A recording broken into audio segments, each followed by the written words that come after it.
All right, welcome back. Today, we're diving into a threat that strikes right at the heart of any online business, its name. We're talking about cybersquatting, and more importantly, how this thing has gone from just a pain in the neck to a full-blown weapon for cybercriminals. Okay, let's kick things off with a scenario that is, frankly, a total nightmare for any business. Imagine someone creates a perfect copy of your website, fooling your best customers, and by the time you figure out what's going on, their money is gone and your reputation is in shambles. And this isn't some movie plot. For a lot of companies, this is a very real, very scary possibility. So here's how we're going to break it all down. First, we'll get a handle on this digital nightmare. Then, we'll look at the anatomy of these attacks, really get inside the scammer's playbook. We'll check out a real-world case of a brand under siege, look at the true cost of these fakes, and then, most importantly, we'll lay out a clear plan for how you can fight back. All right, first up, the digital nightmare. So what are we actually dealing with here? Let's clearly define this threat as it exists today. When it comes right down to it, cybersquatting is basically identity theft for your brand. Scammers go out and register domain names that look and sound almost exactly like yours. Their whole game is to create a fake front door to your business, trick your customers into walking through it, and then steal everything from their passwords to their credit card info or even infect their computers. And you gotta understand, how this threat works has totally changed. Back in the day, cybersquatting was mostly just annoying. Somebody would buy your domain name just to try and sell it back to you for a huge markup. But fast forward to today, and it's a legit weapon used for sophisticated, large-scale criminal operations. Okay, so how do these guys actually get away with this? I mean, how does it work so well? Well, it all boils down to one thing. They prey on simple, everyday human error. Let's get into their playbook. These guys have a whole bag of tricks. First up, typosquatting. This one's for all of us who type too fast. Then there's combo squatting, where they'll add a legit-sounding word like login or support to your brand name. TLD squatting is even simpler. They just register your name but with a .net or .org. And then you have homograph attacks, the really sneaky one, where they use letters from other alphabets that look identical to ours. You could stare at it all day and never notice the difference.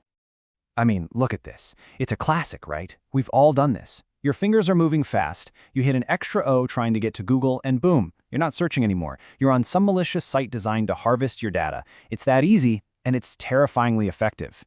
Or how about this one? Combo squatting.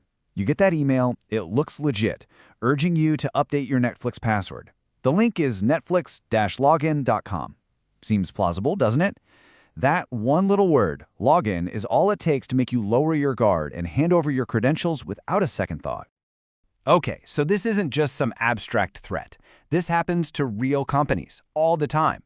Let's talk about one of them, a web data infrastructure provider called Decodo, who found themselves right in the middle of this mess. So Decodo has this huge user base, over 135,000 people. And with that kind of success, well, you become a target. Scammers started popping up, registering domains that look just like theirs, things like smartproxy.org and smartproxy.cn, all to ride their coattails and trick their customers. And this is so important. The CEO, Vytautas Savikas, he absolutely nails it here. It's not just about the money they steal. When these fake sites deliver a garbage service, who do you think gets the angry emails and bad reviews? The real company. And just like that, all that trust you spent years building, it just evaporates. And the fallout from this stuff? It's a total disaster. You've got angry customers posting on sites like Trustpilot, saying they paid for something, often in crypto they can never get back, and got nothing. Meanwhile, your actual support team is getting hammered with complaints for stuff you never even sold. Your reputation just gets dragged through the mud. All right, let's talk about the bottom line. What's the real cost of all this? The numbers, well, they're pretty shocking. Yeah, $4.8 million. According to a recent IBM report, that's the average cost for a single data breach. And guess what? A huge chunk of those start with these exact kinds of phishing attacks from squatted domains. Almost $5 million from one incident. So as Decodo's chief commercial officer points out, this isn't just a problem for the IT department anymore. Nope. This is a boardroom-level risk that can affect the entire company from the top down. It demands executive attention. And this isn't a static problem, it's getting worse, fast. Just look at this. In less than a year, we saw a 19-fold increase in these malicious campaigns. I mean, that's not 19%, that's 19 times. It's an explosion. And most of them are designed to either steal your password or drop malware on your machine.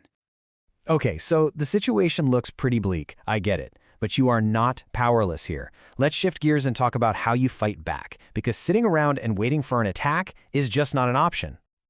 This right here is the absolute key. The squatters, the scammers, they're counting on you to be reactive, to only do something after the damage is done.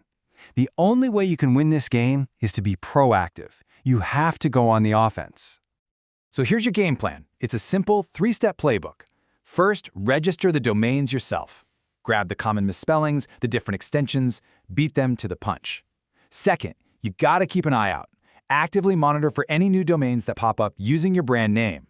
And third, teach your customers what to look for. They can be your best alarm system. You're essentially building a digital moat around your brand. When you boil it all down, it really comes to this one simple idea. In today's world, your domain isn't just some web address. Think about it. It's your storefront, it's your main office, it's the first handshake you have with every single one of your customers. So that really only leaves one question, doesn't it? Are you just leaving that front door wide open? Because in this digital world, locking it isn't just a good idea anymore. It's about survival.